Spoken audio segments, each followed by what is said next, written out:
Um homem chamado Tiago Salvático recorreu à Justiça de São Paulo para ver reconhecido como união estável o relacionamento que manteve com o falecido Gugu, o apresentador de televisão famoso por ter trabalhado no SBT, por ter trabalhado também em outra emissora, e ele não conseguiu seu objetivo.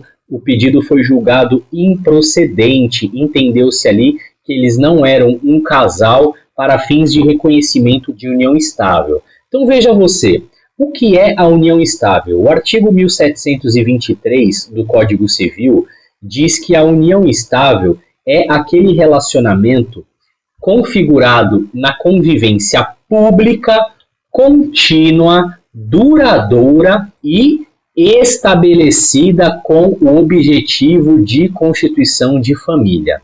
Então veja você, primeiramente, a gente sabe que o artigo 1723 diz ali que é a união entre o homem e a mulher. Porém, o Supremo Tribunal Federal já decidiu, no ano de 2011, se eu não me engano, que o relacionamento entre pessoas do mesmo sexo também pode gerar uma união estável.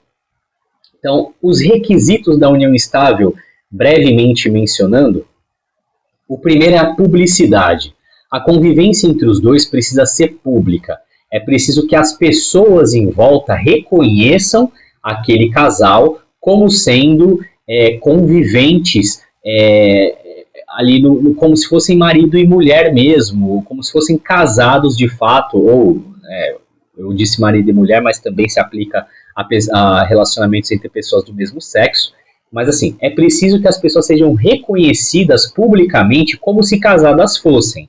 Segundo, o requisito, a continuidade. É preciso que o relacionamento ele tenha ali uma estabilidade, ou seja, não pode ser aquele relacionamento intermitente, vai e volta, vai e volta, vai e volta, porque não é assim que se configura de fato uma união estável, né? Um relacionamento ali que tenha esse elemento da continuidade. Não se trata de um namoro ou não se trata de meras ficadas, né? Mas é preciso que a união ela realmente seja estável. Duradoura, ou seja, é preciso que o terceiro requisito aqui da união estável é a durabilidade. É preciso que esse relacionamento ele tenha ali uma vigência durante um período razoável, ou seja, não pode ser algo efêmero, não pode ser algo breve, não. É preciso que esse reconhecimento público, essa convivência estável, ela tenha se prolongado no tempo por um período razoável. E o quarto e mais delicado requisito que tem aqui o artigo 1723 do Código Civil é o objetivo de constituição de família. Então, veja, quando você tem, por exemplo, um casal de namorados ou mesmo um casal de noivos, eles têm um relacionamento que é estável, vamos supor, um namoro sério ou um noivado. Eles têm um relacionamento que é duradouro, que é público, que é contínuo, certo? Um relacionamento que se prolonga no tempo, as pessoas enxergam aqueles dois ali como sendo um casal. Porém, um namoro, ele não tem o objetivo de constituição de família. Um noivado também ainda não tem um objetivo de constituição de família. Então, é preciso que essas pessoas, elas sejam reconhecidas como uma entidade familiar. Elas sejam reconhecidas ali realmente como dividindo, como comungando a vida, dividindo a vida entre si. Isso é um requisito importantíssimo. Muitas vezes você tem nos namoros hoje elementos que se assemelhem ao casamento. Por exemplo, um pode acessar a conta bancária do outro, você pode ter ali um compartilhamento de senhas, de redes sociais, de senhas até mesmo bancárias, senhas de celular, etc, etc, etc. Porém, é preciso que se demonstre o objetivo de constituição de família. Ou seja, é preciso que haja aquele it a mais, aquele algo a mais, que prove que aqueles dois realmente não eram apenas namorados, não eram apenas ficantes, não tinham apenas um relacionamento, mas que esse relacionamento ele formava uma família, na prática formava uma família.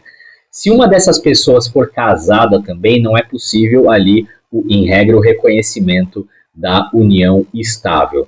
Então, essa pessoa, Tiago Salvático, segundo a Justiça de São Paulo, não conseguiu comprovar esses requisitos, não conseguiu demonstrar essas questões. Ele é um chefe, né, um chefe de cozinha. Ele disse que vai recorrer dessa decisão. Ele alega ter provas, segundo ele, robustas, que provam a união estável. Então ele tem ali fotos de viagens, ele tem senhas de aplicativos de celular, ele, segundo ele, tem até uma aplicação financeira conjunta e, segundo ele, provariam ali a união estável. E ele alega também que as suas testemunhas não foram ouvidas. Essa questão das testemunhas não serem ouvidas pode realmente ser objeto de recurso, né, porque pode caracterizar um cerceamento de defesa, ali um impedimento do juiz para fins de produção de prova. A união estável ela não se prova apenas mediante documentos, a prova testemunhal também é prova apta a demonstrar ali a ocorrência da união estável. Agora sim, fotos de viagem, senhas de aplicativo e mesmo aplicação financeira conjunta por si só realmente não provam a existência de um vínculo familiar, a existência ali de uma entidade familiar. Né? Por si só, isso não é demonstrado por esses elementos. A questão das testemunhas é discutível, vamos ver aí, quando ele apelar dessa decisão, o que é que a segunda instância, o Tribunal de Justiça, a Câmara Civil, vai resolver a respeito. Né? É preciso que todas as provas elas sejam minuciosamente analisadas pelo Poder Judiciário. Agora, é importante analisar essa questão, principalmente no mundo em que nós vivemos hoje, onde nós temos namorados que vão, às vezes, morar juntos, ou às vezes, mesmo sem morar juntos, compartilham diversas coisas da vida e depois pretendem o reconhecimento de união estável. Os requisitos eles são cada vez analisados com maior minúcia, com maior cuidado, justamente para não se banalizar o instituto da união estável juridicamente falando. Uma pessoa ela pode contrair 100 uniões estáveis uma depois da outra se ela quiser, mas é preciso que os requisitos estejam preenchidos, principalmente no que concerne ao objetivo, né, a pretensão efetiva de constituição de família. Então veja, vida pública em comum, intuito de formar família, não serem casados, não terem impedimentos para se casar e tratarem-se como um casal entre si. Se esses requisitos forem efetivamente demonstrados, pode haver o reconhecimento da união estável. Vamos aguardar os desdobramentos dessa situação e nós voltaremos a comentar aqui no canal. Juliano de Henrique Melo, advogado nas áreas civil e criminal, muito obrigado pela sua atenção e a gente volta com mais vídeos.